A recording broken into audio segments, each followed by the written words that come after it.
Okusinziira ku ssentebe w'ekibiina kino ekya Public Opinion Awards, President Yoweri Museveni yawangudde ekirabo ekyokuntikko ekimanyiddwa nga Pearl of Africa Lifetime Achievement Awards nga kyetikkiddwa Ssaabaminisita Amama Mbabazi.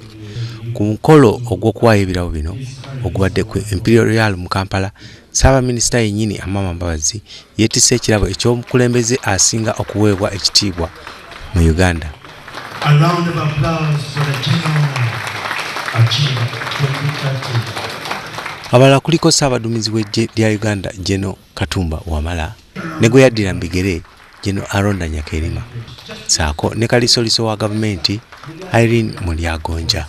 Mu bakabona ba Katonda, omulabizi w'emikono yawummula Elia Paul Luzinda ko Stephen Kazimba ow'Emityana nabo basiimiddwa olw'obuweereza obulungi, so ng'ate ekibiina ekiddukirira abagudde ku bibamba ekya Red Cross nakyo kisiimiddwa.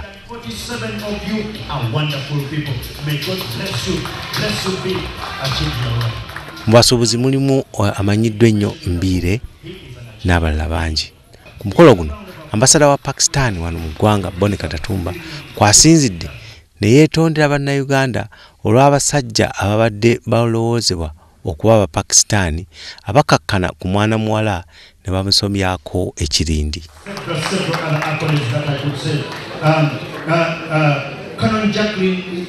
Ekigendererwa eky'okusiima abantu bano kusobozesa Bannayuganda okubayigirako nabo basobole okweyisa obulungi.